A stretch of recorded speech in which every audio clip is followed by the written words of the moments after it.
Et on revient derrière. Hop là, l'envoi sur Raymond. Molnar, il peut frapper, il le fait. Ah, et c'est le gardien qui est à la bonne place. Mais là, au départ, cette erreur de Van den Bosch. Gustin, Dupuis, directement Abdelkadouz, changement de pied. Abdelkadouz. Et dans le couloir, c'est bon, ça, de Delaby, le centre, c'est goal. Oui. Et c'est Greg Molnar qui la met au fond. Mais le service de Delaby, l'ancien Louviérois. De l'autre côté, Molnar pour pousser le ballon en pichelette au fond des buts de Van den Bosch. À la 42e minute de jeu. Voilà Virton qui ouvre la marque dans des circonstances intéressantes, évidemment. Molnar pour Chab. Le centre de Chab est contré. Chab, bonne ouverture, là c'est bon ça. Yeye, Jordan Yeye, le centre et l'intervention de Van den Bosch. Mais excellente ouverture de Chab pour Yeye sur cette action. Alukan Chaf pour donner le coup franc pour la Louvière. Mal donné, repoussé par Molnar. Qui dégage mal d'ailleurs. Lui, il envoie sur Gnakpa. Il a peut-être mieux à faire. Le centre de Gnakpa. Et l'intervention d'Urbain qui se trouve à la bonne place.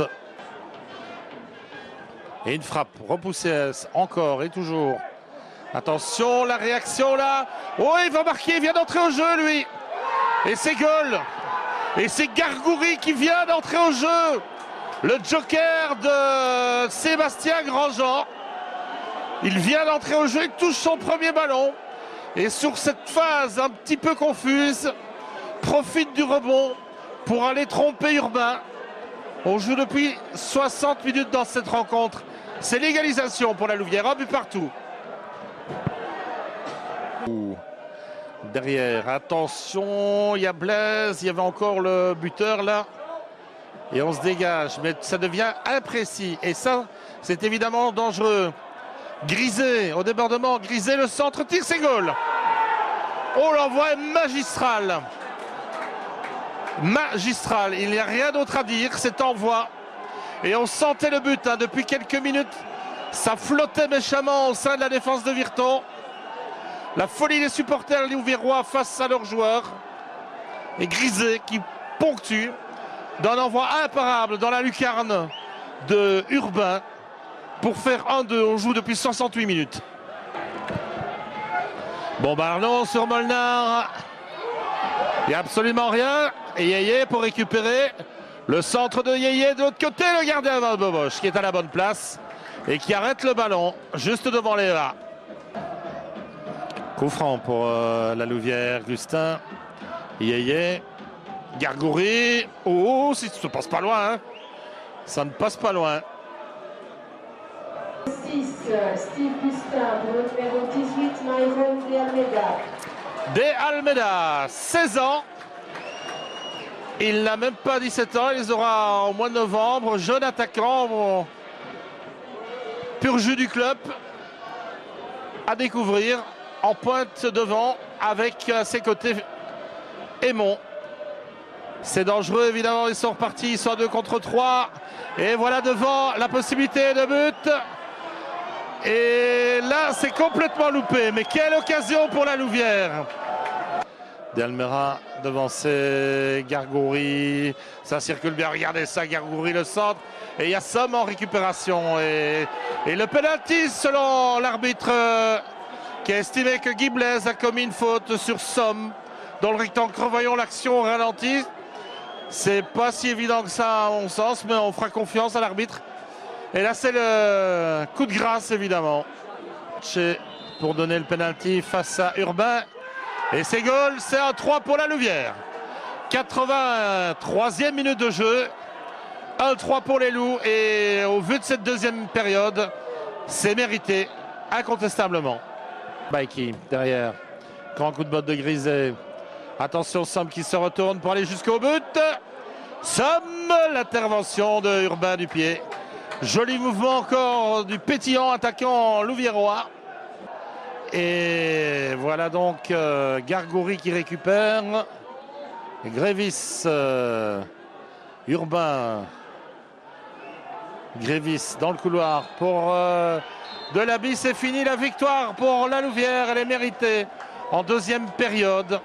Virton probablement trop déforcé et surtout sans son mentor, Petar Bojovic, ne pouvait sans doute pas opposer davantage malgré une excellente première mi-temps. C'est 1-3 pour la Louvière. Parti pourtant. C'est sûr que jouer contre ces anciennes couleurs, c'est toujours un match particulier. On arrive à faire le plus dur au meilleur moment, juste avant la mi-temps. Et puis 1-0, on nous reste en place. Et puis début deuxième mi-temps, ben voilà, quoi, on les relance dans le match, quoi. Et ils font 1-1, puis la confiance change de côté. Les changements qui ont été importants du côté de Louviérois, l'entrée au jeu de Gargoury marque directement. Ouais, c'est sûr que le changement, le coach de Louvière a fait un changement tactique, il a payé direct. Mais bon, c'est clairement le but, on leur donne, quoi. C'est ça qui vous a coupé bras et jambes? Bah, à 1, le match n'est pas terminé, quoi. C'est plus le 1-2, quoi. Quand on voit le 1-2, le but qu'on prend, ça ne peut pas arriver, quoi. Un manque de fraîcheur, de lucidité peut-être en deuxième période? Non, c'est juste que c'est pas un manque de fraîcheur, c'est juste que la Louvière a repris confiance et nous, justement, on a fait le contraire, qu'on a baissé le pied, quoi. C'est à ce niveau-là, contre un concurrent direct, ça peut pas arriver. Bon, ça vous fait une impression un peu particulière, j'imagine, hein, vous imposez avec la Louvière ici. Oui, bien sûr. Déjà, revenir ici au stade, entrer par la petite porte des visiteurs, donc ça fait quelque chose, c'est clair. Et je connais plein de gens ici. J'ai été très bien accueilli et les gens toujours dans le respect qu'on connaît à Virton. Donc je ne suis pas surpris par rapport à ça. Maintenant, par rapport au match, Virton nous a malmenés, mené 1-0 à la mi-temps, avait un pressing assez haut, nous a bougé, c'est clair. Et en seconde mi-temps, on a inversé la tendance. Donc j'oublie pas que c'est une belle victoire ici parce que Virton ne perdra pas beaucoup de points ici, mais je suis aussi très très analytique par rapport à cette victoire. Virton avait plusieurs pions qui n'étaient pas là. Franck de Faye ne pouvait pas jouer avec toutes ses cartouches aujourd'hui, donc il ne faut pas être euphorique non plus. Mais dans la construction, je veux dire, d'une aventure entre les joueurs, le staff et moi, c'est une bonne chose de venir s'imposer ici, c'est évident. Ouais, et coaching gagnant, hein, vous faites entrer Gargoury, premier ballon, il marque. Oui, mais bon, il faut toujours avoir un petit peu de chance. Donc c'était le cas par rapport à ça, mais ça prouve en tout cas l'esprit peut-être du garçon qui était très très motivé à l'image des autres. Et je crois qu'on a été beaucoup plus conquérant dans le ballon. On a récupéré les ballons, au lieu de les récupérer à 60 mètres du but, on les a récupérés à 35-40 mètres du but. C'est ce qui a fait la différence en seconde mi-temps. C'est une sacrée aventure pour vous là-bas en tant qu'Arlonnais, la Louvière. C'est pas la porte à côté quand même. Non, mais ce sont des choses qui ont été pesées. Voilà, si je veux arriver dans le foot, il ne faut pas avoir peur de monter dans sa voiture. Et voilà, j'ai fait un choix avec ma famille et je remercie encore ma femme et mes filles de comprendre mon choix. Mais après, on verra où ça nous mène. Je ne mets pas tout en jeu non plus. J'ai toujours mon boulot au Grand-Duché et j'essaye de gérer le tout au mieux possible. Et puis on verra où ça va. C'est une aventure et moi j'aime bien les aventures.